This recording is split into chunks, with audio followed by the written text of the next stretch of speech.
Facebook, YouTube, Twitter, Facebook, Pinterest, SoundCloud, SoundClick. This is another excerpt of my investing tips, and I'm learning just like everybody else. And this goes out to 525. I think it's B2H525. And I think he watched my other video, or he or she, I don't know, watched my other video and enjoyed the information, even though it was a lot of information at night. Sorry, I was tired. I was trying to blurt out a lot of information. Um, so, once again, I'm not the resident expert when it comes to investing, but I have done some investigating on how to invest. And I looked up a lot of different ways to invest. Now, one thing I want to say, because he was asking me, I think 525 is a he. I'm sorry if you're a she. But okay, this individual was asking me about investing for beginners. And I gave him some tips like go to Scott Trade. You can take $500 down to Scott Trade and learn how to get your feet wet in the market if that's the kind of investing you want to do. Or you can take more money, but you can start off at 500. Also was suggesting to read the NASDAQ, the New York Stock Exchange, uh, and also pick up the phone and call a banker. Don't call the teller. Call an actual licensed banker and start asking questions. About annuities. Ask questions like that because people make money off of their insurance, off of their life insurance. Believe it or not. So you can ask about annuities. You can go ahead and ask about Roth IRAs. And regular IRAs. There's different IRAs, and one is you have to pay the pre-tax. That's Roth, and the other one you pay the tax at the end, as in when you draw your money. You can only put so much money into certain IRAs, and all that stuff. So you get into that, and I wanted to say another good place to start if you're looking to be an angel investor. Uh, One, watch Shark Tank. You know, I'm a huge Shark Tank fan because, and I mentioned this before, Shark Tank is a very, like, let me see if I want to pull some Shark Tank up here. See if I can pull a little Shark Tank up here. Uh, Next up is a business designed to inspire the next generation of engineers and okay, scientists. I'm just going to listen to this little bit of Shark Tank. Bum, bum, bum, bum. So I'm going to break down some of what they're going to say. Sharks. My name is Melissa Jawahar. And I'm Lavanya. We are sisters and co-founders And of gorgeous. STEM Center USA. We are here today seeking $150,000 in exchange for 15% equity in our company. Boom. Okay, so that's the evaluation right there. $150 for 15%. I think they were saying they're worth $1 million. I'm not sure on that evaluation. I'm rusty on my evaluation, but it's real quick thinking. So that's the evaluation. They already said what their product is. Now they're going to explain what their product does. This is the same thing that any angel investor is going to want to know. It's the reason why I pulled this up. Uh, Even though it's a television show and behind the scenes go different, this basic information is what any angel investor wants to know about your company, or you want to know about investing in a company, no matter how large it is. And let me say this. Just because a company is private doesn't mean it's small. Because there is a company that just bought a bunch of sporting goods and bought out other sporting goods company, and they had like 89 stores.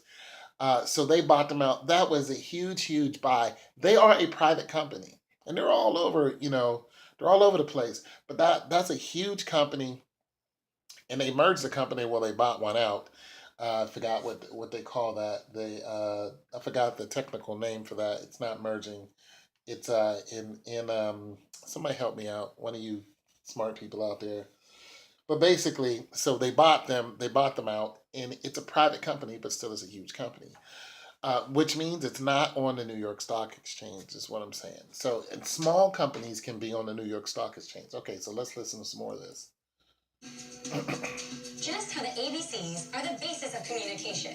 Engineering and technology are the foundation of our modern life. Can you imagine So to our tell them world what it without does. cell phones, cars, or the internet? While we've become more dependent on technology every day, fewer and fewer people seem to have even a basic understanding of how things work. That's why we created STEM Center USA.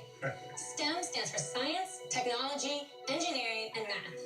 We set up a creativity Which I'm center not for good at students any from of those. 5 years old all the way up to college to learn how to design, build, and program. Okay. So, Sharks, who's ready to excite the next generation of STEM leaders? Okay, now they said what it does. Now they get into all kind of questions, and we'll just listen to a few before I keep going. STEM Center to a location near you. Wow, you're so right on. So in sync. Do you guys talk like that normally? Are you that in sync? What's your background? Sure. So I just turned 21 years old. This is I'm going into my important. senior year at UC Berkeley, and I'm studying mechanical engineering.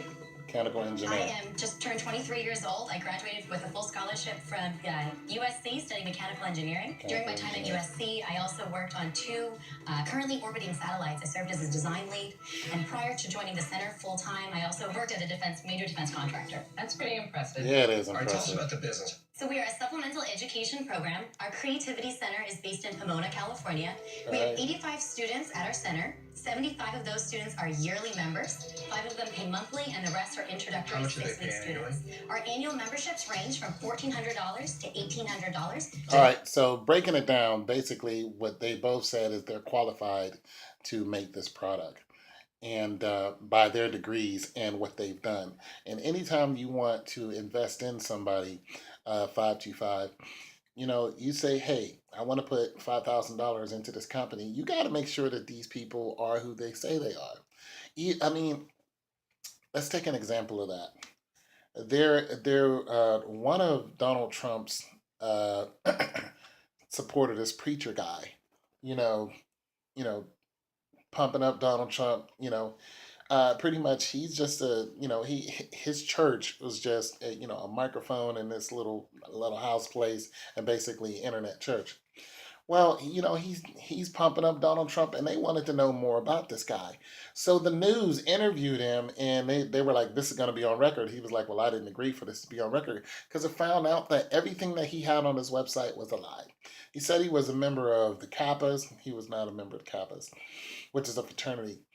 He said he had a bachelor's degree. He doesn't have a bachelor's degree. This is what I'm saying. You need to, do more than just look at somebody's website and say, "Oh, okay, they're qualified." No, once you think you really want to invest in that person, you got to go and find out more about them. I know this is all trivial, but trust and believe that there are people who miss the details, and that's when they lose a lot of money. $1,400? For a yearly membership. Okay. What's the monthly? Okay, They so pay let's do the numbers. Yearly membership. What's the monthly? Sorry. Our annual memberships range from $1,400 to $1,400. $1,800. Okay, so annual membership, 12 months, $1,400 to $1,800. Eesh. $1,400? 14. For a yearly membership. What's the monthly? They pay an average of $135 on a monthly basis. In addition, we $135 on a also monthly offer basis. after-school programs to local schools. So that's an ancillary. We have Okay, in addition.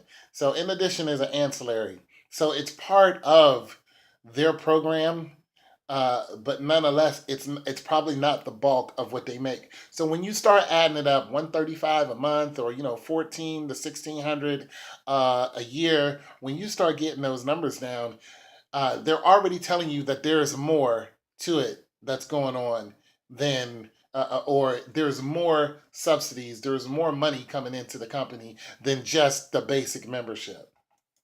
$100,000 in revenue last year. This was broken into 2 revenue streams. Okay, this is We have our Creativity Center. This brought in $130,000. okay In in a addition year. to that, as we were working with students, we identified gaps in the market for robotics tools. Specifically, we created a robotic product for upper middle school and high school students. Is we that ran the box there? Kickstarter campaigns, correct?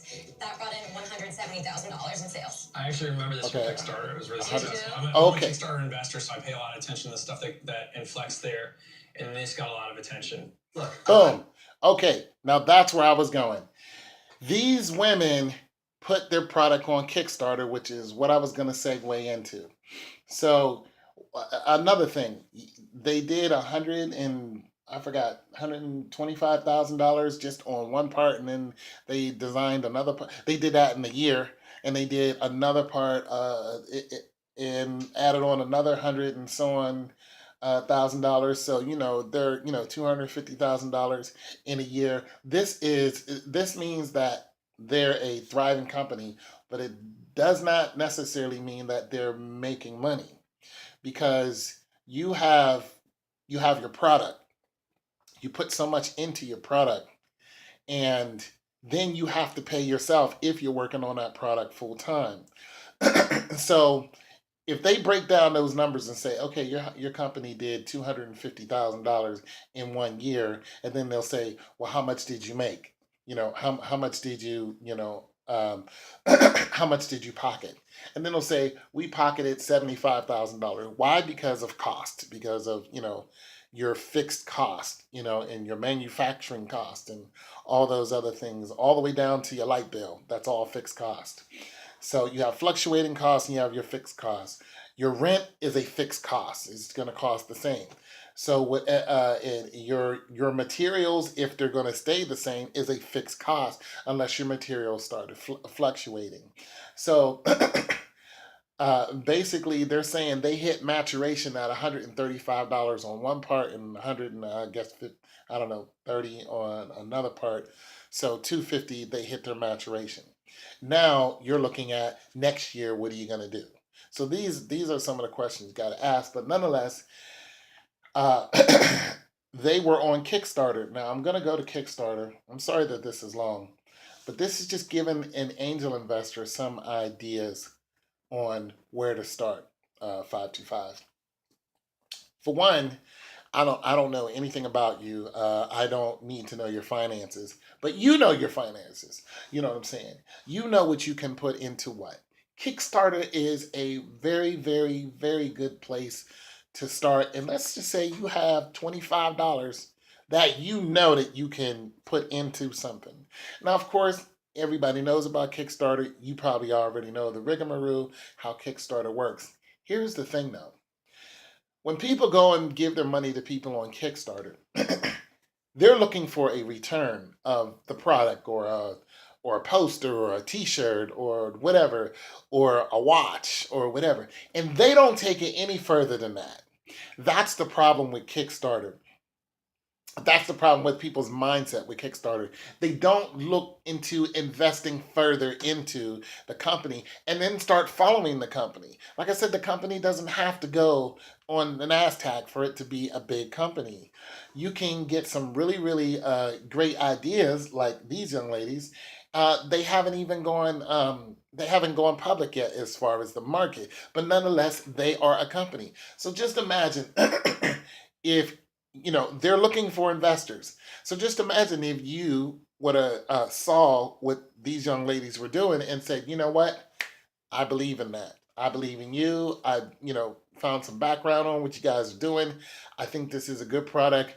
I'm gonna go ahead. Let's just say 525. You got $10,000, and they obviously would have needed that 10 grand. Let's just say you got $10,000. You called these people up and said, hey, listen, I want 2% of your company. I got $10,000, and I'll give it to you in stages. You know what I'm saying? You don't just give them 10 grand. So you call up your lawyer, they call up their lawyer, and they mark everything down. And let's just say you give them as they progress, you give them $3,000. Every quarter or whatever. And if they keep progressing, you give them more. So that's just some ideas. I'm running out of time, but it's just some ideas for you, 525, and to where to start investing. It's your boy Tone 202. Don't forget to check out my music just right there. Peace.